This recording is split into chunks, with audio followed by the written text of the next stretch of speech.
Séance de travail entre une délégation de la commission de la CEDEAO et la haute direction politique de l'Union progressiste Le Renouveau. Elle a permis de faire le point de la mise en œuvre des recommandations de l'institution suite à la présidentielle de 2021 au Bénin. Atelier de renforcement de capacité des journalistes radio des espaces frontaliers. Une rencontre sous-régionale de la coopération suisse pour appeler les hommes des médias à faire preuve de professionnalisme dans les milieux hostiles. Et puis le siège du conseil d'administration des familles royales d'Abomey est désormais la nouvelle résidence du roi d'Abomey. Il a reçu les clés lors d'une cérémonie officielle et espère bien plus encore pour la cité historique. Bonjour à tous et bienvenue dans ce 13h. Une délégation de la commission de la CEDEAO a eu une séance de travail avec la haute direction politique du parti Union progressiste Le Renouveau. Une rencontre qui a permis aux deux partis d'échanger sur le niveau de mise en œuvre des recommandations faites par l'institution ouest-africaine suite à la présidentielle de 2021 au Bénin. On fait le point avec Ariane Da Silva et Julia Kouikou. Une délégation de la commission de la CEDEAO au siège du parti Union progressiste Le Renouveau. Elle vient évaluer la mise en œuvre des recommandations de la CEDEAO suite à la présidentielle de 2021 au Bénin. Nous avons sollicité cette entrevue pour recueillir un peu vos sentiments sur un certain nombre de choses, notamment des recommandations qui ont été faites lors d'élections passées. Et à ce niveau, donc, dans le cadre de ce suivi, la commission de la CEDEAO a jugé nécessaire de dépêcher une mission pour écouter, assurer un peu le suivi de ces recommandations. Des recommandations qui portaient sur trois principaux points: la culture de la paix, l'intégration des jeunes, des femmes et des personnes en situation de handicap dans la vie politique, puis le dialogue national. Nous pensons que ce dialogue est inévitable, qu'il est nécessaire. Et faire de telle sorte que l'inclusion soit effective dans le cadre de la vie politique. Sur ces chantiers, l'Union progressiste Le Renouveau se démarque. Nous sommes à jour en ce qui concerne la mise en œuvre de ces recommandations, notamment la posture que nous devons avoir en tant que parti politique pour permettre que les élections se passent dans la paix et dans la quiétude, la transparence, l'inclusivité dans notre pays. Le tour d'horizon a permis de savoir que l'Union progressiste Le Renouveau est dans cette posture. Le dialogue est permanent. Nous avons démontré que nous sommes ouverts au dialogue. La délégation de la commission de la CEDEAO a aussi pour mission de rencontrer les leaders d'autres partis politiques, de la mouvance comme de l'opposition, et toutes les autres parties prenantes qui pourraient contribuer à la paix et à la cohésion sociale. Le préfet de la Liborie a procédé au lancement des travaux de la 3e session ordinaire de la conférence administrative départementale de la Liborie au titre de l'année 2024. L'objectif reste le même, réfléchir aux questions de développement du département. Ossenia Deleke et Judicaël Aïna. Cette 3e session ordinaire de la conférence administrative départementale de la Liborie au titre du mois de septembre de l'année 2024 permet à l'autorité préfectorale, aux directeurs départementaux ou responsables assimilés de son département de discuter. C'est un creuset d'échanges qui essaie quand même de discuter sur un certain nombre de préoccupations et essaie d'apprécier aussi les recommandations, la mise en œuvre des recommandations formulées ultérieurement et pour voir dans quelle mesure c'est possible de repartir sur de nouvelles bases. De la sécurité à l'éducation, en passant par les problèmes des conflits agro-pastoraux, la consommation des boissons frelatées dans ce département. Les problèmes sont posés ici à l'autorité préfectorale. Présentement, nous sommes au début de la rentrée scolaire et c'est des sujets qu'on a abordés, les préparatifs liés à la rentrée dans notre département et ce que le gouvernement a déjà fait. Et les facteurs limitants auxquels nous sommes confrontés sur le terrain, du fait de nos spécificités. Vous savez, on a certaines zones inondables. Il y a un point qui a été présenté sur les inondations et tout ce qui peut être handicapant pour la bonne tenue de la rentrée dans certaines de nos localités. Et effectivement, il y a le volet sécuritaire aussi que nous avions abordé. C'est une bonne chose que le préfet ait voulu nous donner cette opportunité-là de parler du travail des enfants, d'accord, et au cours de cette session. Vous avez vu le débat que ça a généré quand on a parlé des enfants talibés. Le profit Ahmed Bello Kissama invite les uns et les autres à plus d'abnégation pour le développement du département de la Liborie. Voyons maintenant ce rendez-vous média de la Caisse des dépôts et consignations du Bénin. Une rencontre pour donner un aperçu de la Caisse, ses missions et son impact sur le pays. C'était aussi l'occasion de faire le bilan des réalisations. Les précisions avec Alexis Segbemon et Ariane Da Silva.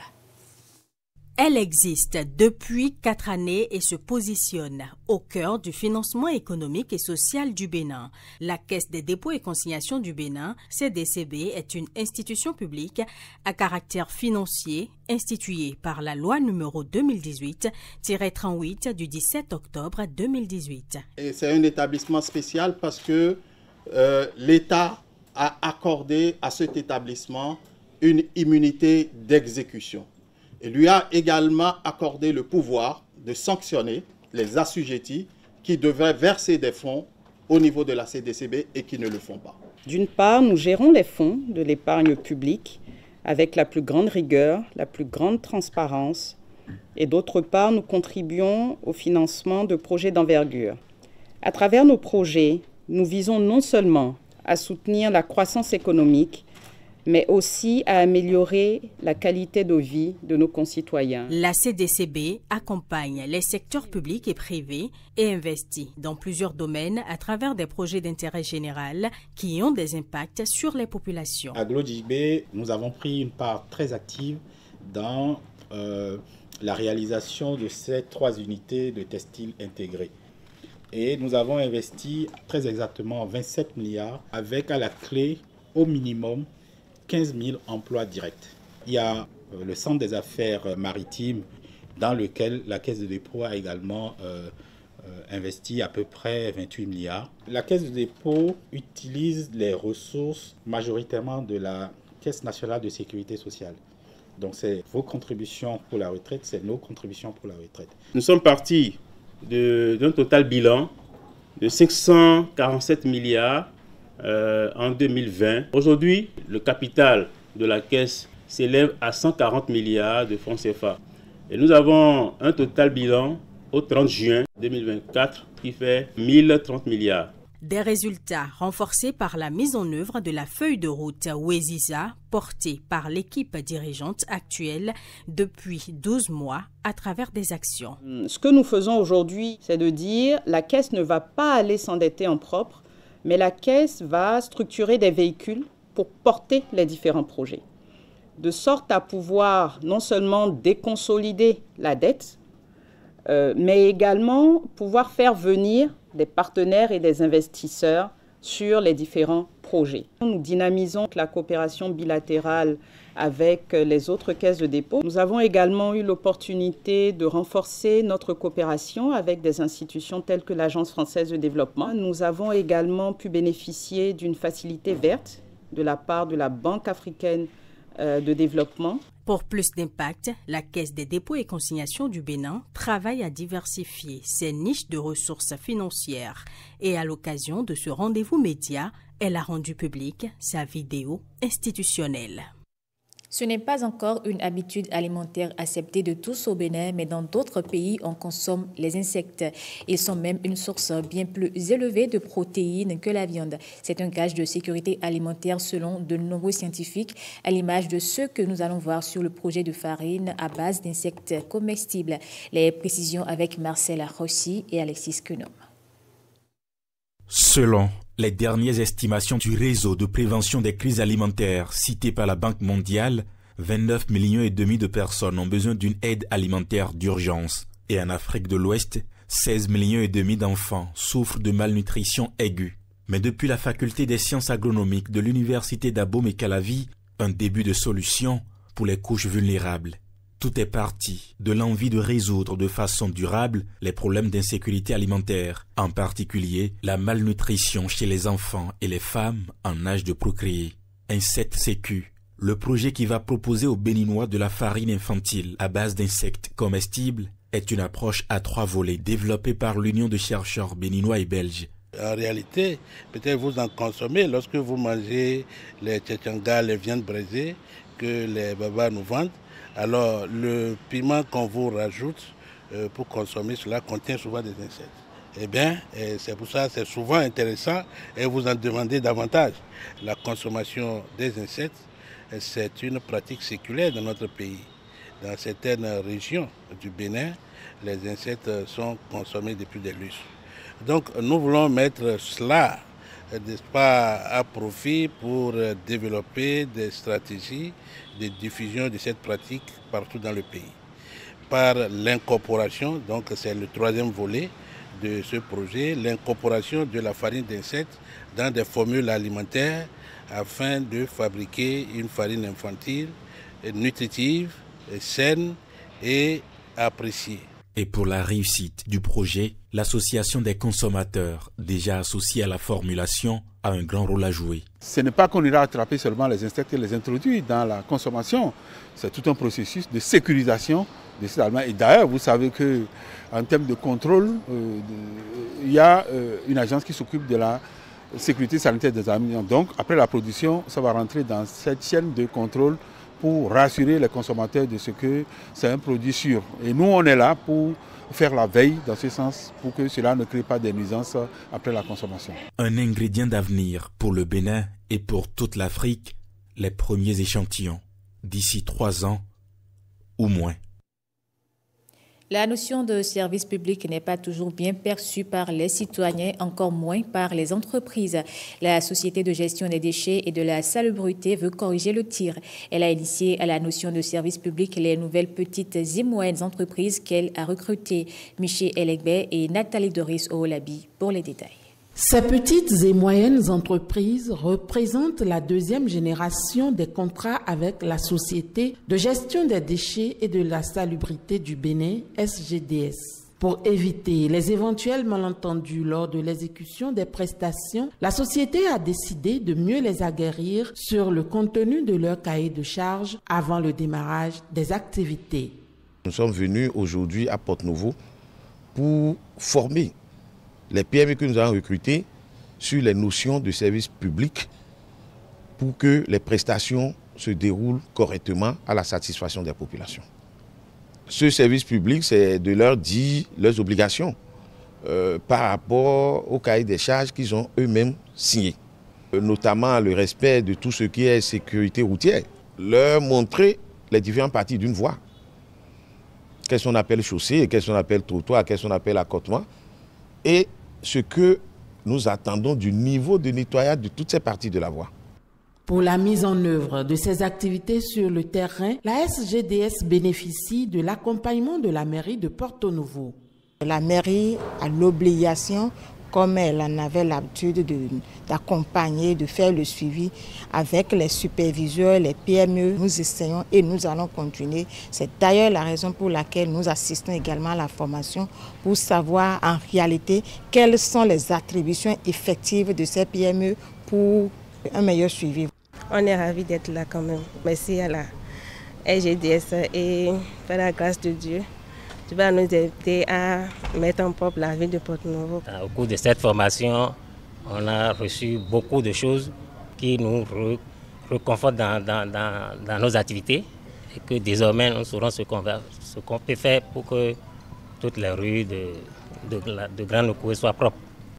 Rappelons que la Société de gestion des déchets et de la salubrité du Bénin intervient dans les 5 communes du Grand Okoué et dans la commune de Parakou. La première édition des Journées vétérinaires du Bénin se tient du 26 au 28 septembre prochain à Cotonou. L'événement est placé sous le thème « Le vétérinaire, un agent essentiel de santé au cœur de l'approche One Health ». Les objectifs de ces journées sont dévoilés aux professionnels des médias lors d'une conférence de presse. Le président du Conseil national de l'Ordre des médecins vétérinaires est ici au micro de François Azissou et Amandine Agnamoussou. On a près de 60% des maladies émergentes, c'est-à-dire des nouvelles maladies qui apparaissent, qui sont d'origine animale. Et globalement, 75% des maladies émergentes humaines sont zoonotiques. Donc c'est dans ce contexte que nous avons placé ces premières journées vétérinaires. De façon générale, les journées vétérinaires du Bénin, c'est d'assurer une visibilité du rôle essentiel joué par les vétérinaires dans la démarche Une seule santé afin de réduire l'incidence des zoonoses, améliorer la qualité sanitaire des aliments et contribuer à améliorer la santé humaine et la constitution de la richesse du pays. Et donc pour atteindre cet objectif-là, nous allons travailler sur plusieurs pans, donc notamment faire des actions d'information, d'éducation et de sensibilisation en direction de la population béninoise. Dans un second temps, nous allons, à travers ces journées, assurer la formation et la sensibilisation des professionnels vétérinaires. Nous allons parler également des sujets tels que la résistance aux antimicrobiens. On voudrait à travers ces journées aussi mobiliser les leaders d'opinion donc autour de cette problématique des zoonoses. Et l'une des zoonoses que nous allons surtout adresser au cours de ces journées est la rage. Et donc le 28 septembre, qui va être la fin des journées vétérinaires, coïncide également avec la journée mondiale de lutte contre la rage. Donc mobiliser les leaders d'opinion, les acteurs de la société civile pour que la population puisse faire le geste qui sauve, qui est de vacciner les chiens. Et entre autres, à part cette zoonose, nous allons également profiter de ces journées-là pour pouvoir sensibiliser de façon générale sur la conduite à avoir pour s'assurer qu'en ayant des animaux ou en mangeant de la viande, on ne s'expose pas à des risques sanitaires. Les journalistes radio des espaces frontaliers étaient en atelier de renforcement de capacité à Nati Tengou, une rencontre régionale qui fait suite à l'étude sur les contraintes et opportunités d'accès à l'information pour les populations transfrontalières. Elle est initiée par la coopération suisse pour inciter ces journalistes à toujours miser sur le professionnalisme dans des milieux hostiles. Le point avec Jean-Claude James et Yves Agodopessi. Nous devons faire en sorte de ne pas devenir des radios mille collines. Si on ne sait pas ce qu'on doit faire, ce qu'on ne doit pas faire, là au moins on sait. D'entrée, l'objectif à terme de cette rencontre régionale est dévoilé. Les 40 professionnels environ ont été outillés dans ce sens pour des productions de qualité avec dans le viseur un défi. Réduire les risques auxquels ils sont confrontés. Vous savez très bien que le contexte est un peu difficile. L'idée, c'est de travailler à ce que non seulement ça renforce la cohésion sociale, mais également ça puisse renforcer la sécurité des journalistes. Notre ambition, c'est de voir comment mettre en place une plateforme de collaboration parce qu'on a des défis communs en matière de sécurité, mais aussi il y a un aspect important, la désinformation. Béninois, burkinabés et togolais, ces journalistes viennent des radios des zones frontalières en proie à l'insécurité pour un partage d'expériences. Alors qu'elles sont situées en milieu difficile d'accès, avec des équipements vétustes, les législations des pays devraient évoluer pour accompagner ces radios-là qui jouent un rôle de service public. Deuxième élément, c'est la question donc aujourd'hui de ces radios qui émettent au-delà de la frontière de leur pays. Votre mission est ainsi noble, informer, éduquer et parfois même protéger les populations en leur donnant des outils pour mieux comprendre leur environnement. Nous comptons sur votre professionnalisme, votre éthique et votre dévouement pour continuer à être des acteurs de changement et des piliers de la démocratie et du développement local. Modules théoriques, ateliers pratiques, visites de terrain et accompagnement personnalisé ont rythmé cette rencontre de 3 jours initiée par un partenaire de vieille date des médias, la coopération suisse. Pour cette rentrée scolaire, le maire de la commune de Banikwara, au nom du parti Union progressiste Le Renouveau, a offert des kits scolaires aux meilleurs apprenants des collèges de la commune. Encourager le maintien des enfants à l'école, c'est l'objectif de cet acte social. Ousseini Adeleke et Judicaël Aïnan sont témoins de l'événement. Quand on est excellent, parfois il y a l'émotion. Quand on est excellent, il y a souvent ces honneurs-là. Bio Sarakotamou, maire de Banikwara, procède ici à la remise officielle des kits scolaires aux meilleurs élèves de tous les collèges publics et privés de la commune de Banikwara. Le travail, oui. Chers enfants, nous vous convions à travailler davantage. Nous vous convions à l'excellence. Nous vous invitons à être sérieux à l'école, à travailler pour rendre heureux vos parents, à travailler pour faire de la commune de Banikwara la commune excellente, la commune meilleure au niveau des examens nationaux. Une initiative du Parti Union Progressiste Le Renouveau, UPR, dont l'objectif est d'encourager la scolarisation des enfants dans cette localité. Les valeurs que défendent l'Union Progressiste Le Renouveau sont entre autres l'unité, le travail et la solidarité. Cet acte d'appui en kit scolaire aux meilleurs apprenants et aux meilleurs enfants vulnérables dans cette localité vient soulager quelque peu la peine des familles à la veille de cette rentrée scolaire. Je remercie tous les membres du Parti Union Progressiste. Je remercie particulièrement le maire de la commune de Banikwara pour son geste à l'endroit de nos enfants. Au nom donc de tous les élèves bénéficiaires de ces dons, nous vous disons merci à tous les responsables de l'Union Progressiste Le Renouveau. À travers ces actes d'amour qui se multiplient depuis quelques années, le maire de Banikwara Biosa Hakotamon démontre à tous que l'Union Progressiste Le Renouveau, dirigée par le professeur Joseph Diogbenou, est un parti qui prône le partage, la concorde et l'amour du prochain. La nouvelle résidence du roi d'Abomey est prête à l'accueillir. Ce n'est rien d'autre que le siège flambant neuf du conseil d'administration des familles royales d'Abomey-Kafra. Les clés ont été remises au souverain au cours d'une cérémonie qui a réuni les membres de la cour royale ainsi que les autorités. Pierrette Adayossi et Canel Capo.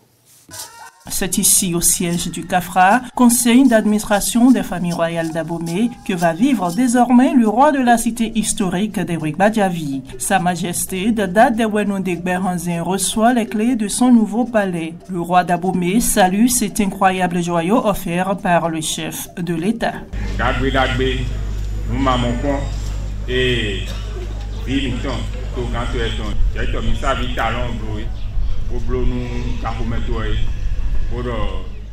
C'est du jamais vu. Cet acte que vient de poser le président Patrice Talon à l'endroit des filles et fils d'Abomey est louable. Je remercie tous ceux qui ont contribué à sa mise en œuvre. Mais nous espérons toujours le musée promis par le président de la République. Cela nous tient à cœur.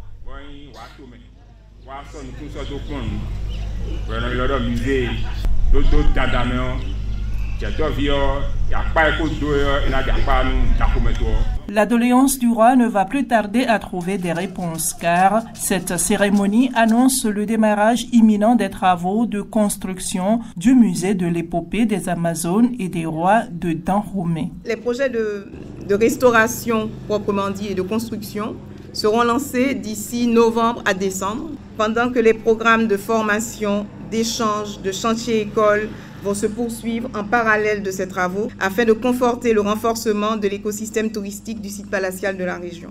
En attendant, l'infrastructure inaugurée allie modernité et vestiges royaux. L'organisation d'ensemble du palais est structurée autour de deux grandes cours. Il y a la première cour qui est la cour destinée au public, donc qui comporte la Djalala, qui est la salle de réunion. La Djalala est étendue également la salle d'attente, le secrétariat du roi et puis un bureau donc, du conseil d'administration. Nous avons la partie privée qui comporte trois composantes essentielles. Vous avez la résidence du roi et également des espaces verts, c'est-à-dire des arbres ont été plantés dans le site pour garantir un minimum de confort à l'ensemble. C'est le lieu pour moi de réitérer toute la reconnaissance et la gratitude du conseil communal et de l'ensemble de la population d'Abomey à son Excellence M. Patrice Talon, chef de l'État, pour sa vision singulière du développement et son attachement à révéler notre cité à elle-même, au Bénin et au monde, à travers nos patrimoines et nos cultures. Le désormais ancien siège du Palais Royal va accueillir le grand musée inscrit dans les projets phares du gouvernement. L'association d'Aïron organise la première session de son programme de spectacle, une occasion pour les acteurs béninois de vendre leur production. Le début de la saison est prévu pour le 28 septembre prochain. Les détails au micro de Esther Amessiga et Daniel Ada. Ce que je mets dans le théâtre d'Aïron, c'est de créer l'environnement serein pour que nos spectacles, les spectacles qui sont créés au Bénin, et dans une certaine proportion, ceux d'ailleurs, soient joués dans des conditions optimales. Le programme, en septembre, il y a un spectacle, en octobre, il y a un autre, en novembre, il y a un autre, en décembre, il y a un spectacle, en janvier, il y a un spectacle, en février, en mars, en avril, en mai. Les dates sont affichées et ce sera toujours jeudi, vendredi, samedi. Faire mille différents d'une écriture de Sophie Métenoué.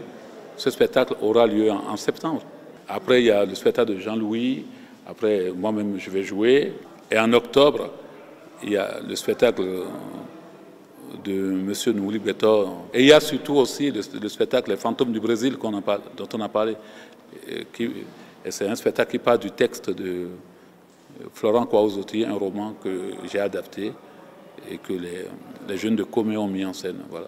Le théâtre se passe à la Bourse du Travail. Il y a la scène bien organisée et les acteurs et les actrices vont jouer là. C'est un lieu citoyen. Et le message, c'est d'être présent, de venir voir les spectacles, ce qui se passe.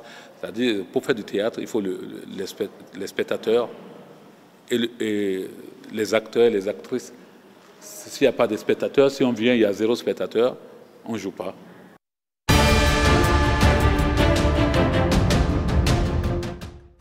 Faisons pour finir le point de l'actualité internationale avec Heureuse Danandé. Plusieurs centaines de manifestants sont rassemblés à Marseille, en France, pour dénoncer le gouvernement Macron-Barnier, alors que le Premier ministre doit annoncer en fin de journée la composition du gouvernement. Présent au milieu des manifestants, le leader de la France insoumise, Jean-Luc Mélenchon, martèle que M. Barnier et son gouvernement n'ont aucun avenir parce qu'il y aura toujours quelqu'un pour rappeler que ce gouvernement n'est pas légitime.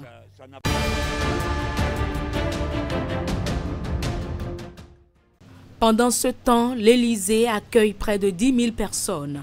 Elle visite le palais présidentiel à l'occasion des Journées européennes du patrimoine. L'actualité le montre souvent, donc on a envie de le voir, raconte Brigitte Bibal, venue de Toulouse pour visiter le palais de l'Élysée.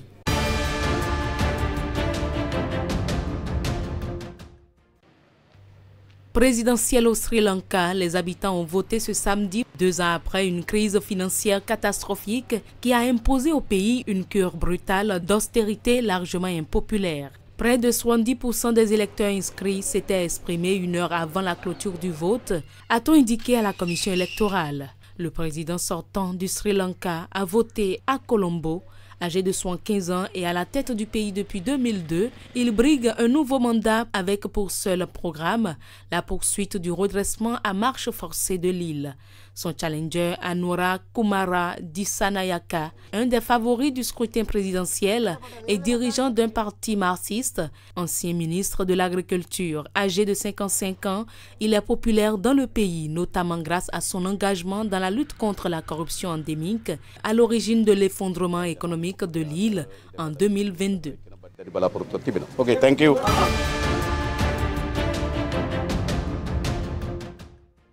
Près d'une tonne de cocaïne possiblement destinée au marché européen a été saisie en Uruguay, dans la région métropolitaine de la capitale Montevideo. C'était lors d'une opération ayant notamment abouti à l'arrestation de 2 personnes. Ces dernières années, l'Uruguay est passé de pays de transit à pays de stockage de la cocaïne qui vient principalement de Bolivie avant d'être expédiée en Europe, selon les experts.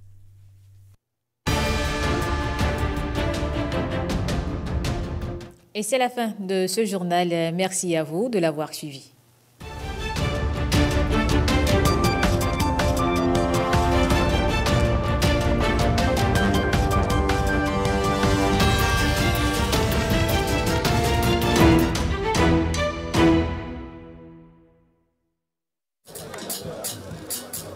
C'est avec enthousiasme que ces conducteurs de taxi-moto ont répondu à l'appel de BetClick. La plateforme de paris sportifs